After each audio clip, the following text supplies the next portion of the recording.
Have a good day, everyone. Welcome to our YouTube channel, Galima Family TV. This is what I'm going to share to all of you today. Braised chicken with pineapple.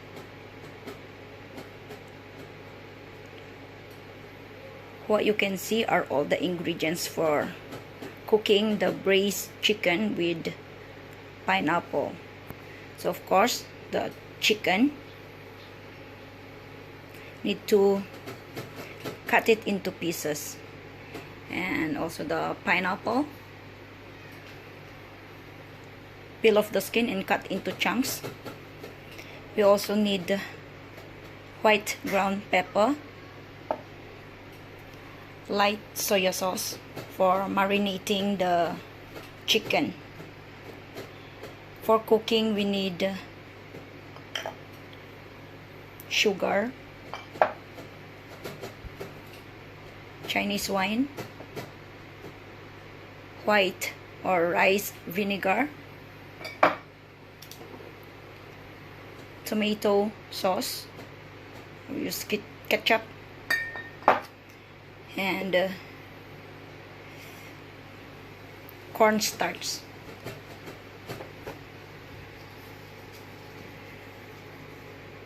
But before anything else, if you didn't subscribe yet, please subscribe now. Click the like button and please leave some comments down below. And please don't forget to click the notification bell for you to be notified every time I upload a new video.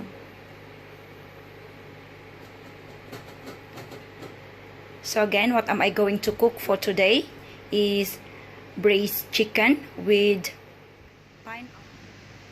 And this is already the whole chicken.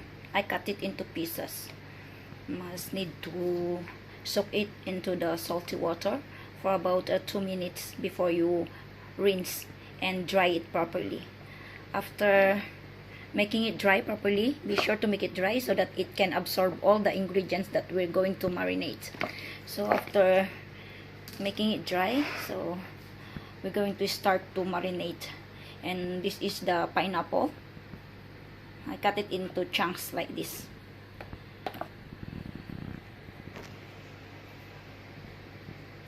And now let's start to marinate the chicken. What we need is light soy sauce for about 3 teaspoons is okay. And we need Chinese wine, about the cup full is okay. We also need white ground pepper and cornstarch. Little bit of cornstarch is okay. And now let's mix it together properly. I'm going to mix it properly so that it can absorb the ingredients that we put for marinating equally.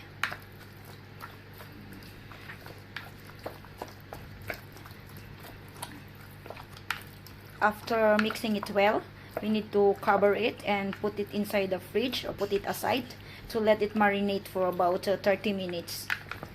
Not less than 30 minutes. More is better.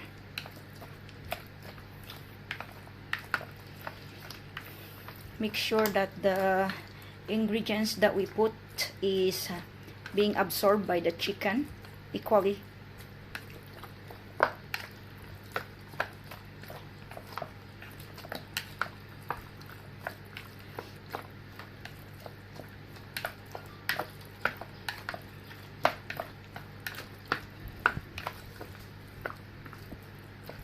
So again, this is the braised chicken with pineapple.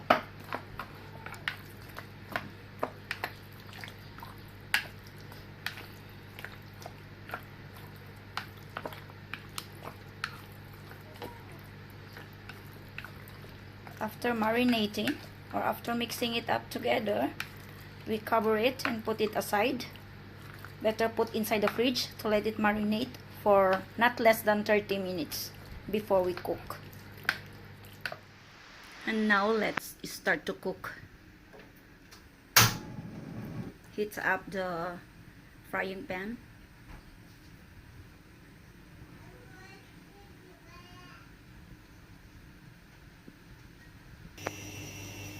When it's hot enough, then we add in cooking oil.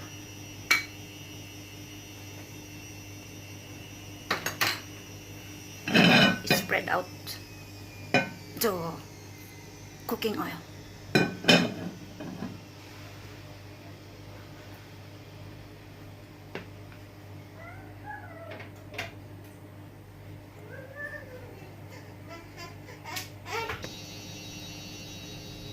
It's hot now, so we can add the chicken.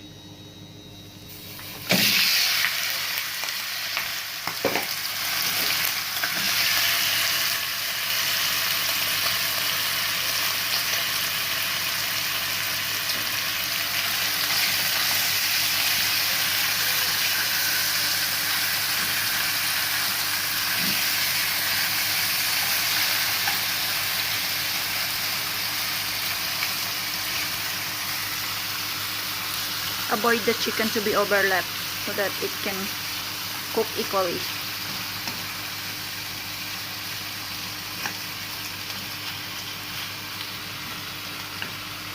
We cook until it become light brown both sides.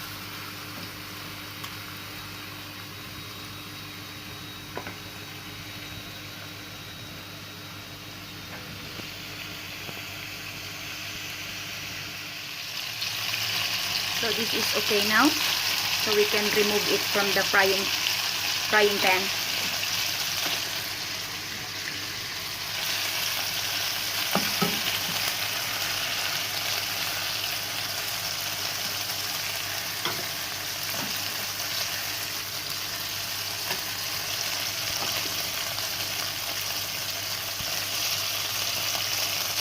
Put it aside because we need to cook the pineapple.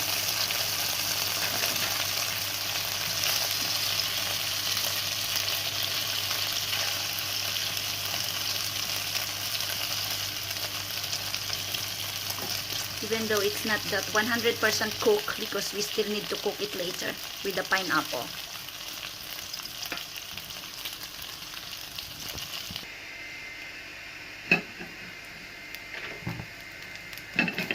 And now we use the remaining oil to cook the pineapple.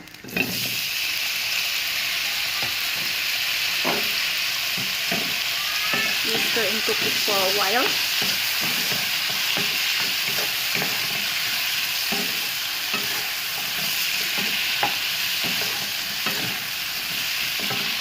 Now we add in white or rice vinegar.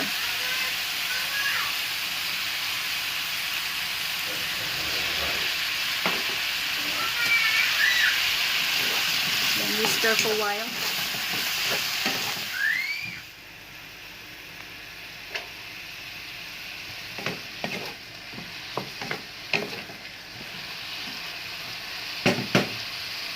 And now we add in the tomato sauce.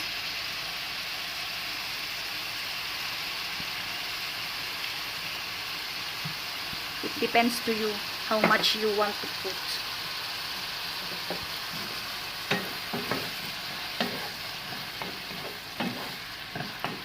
We stir for a while.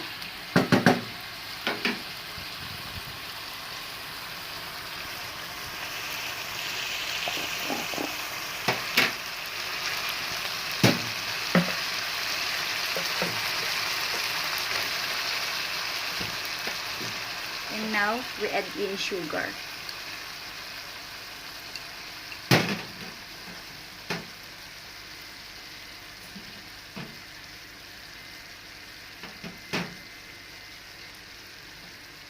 If the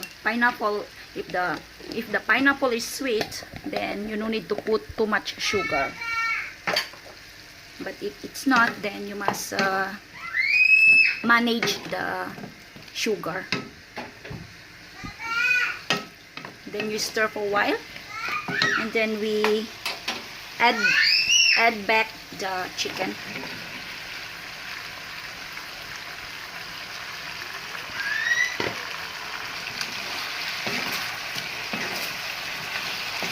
Then we stir for a while, then we add hot water and let it boil until it becomes cooked.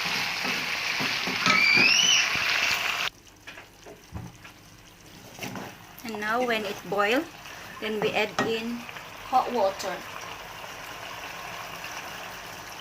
to let cook the chicken.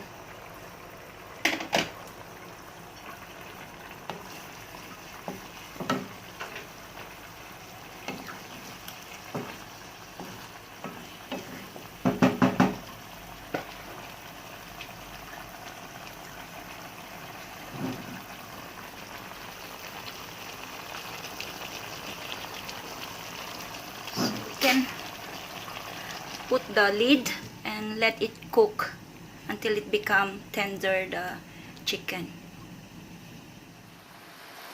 And now it's boiling. You can taste, and if the taste is not enough, then you can add salt.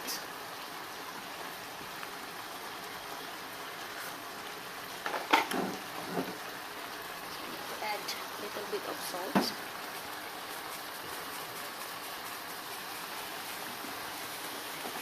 And if you want the sauce or the gravy to become thick, then you can add cornstarch with water.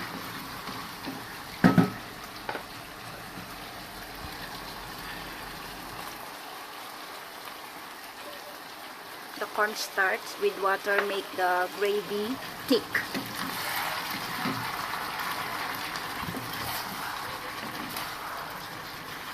So now this is already done and ready to serve. So this is Eric saying, don't forget to smile, always makes memories, and practice makes perfect. Thank you very much for watching, and I hope to see you all again in my next video. Bye bye and God bless.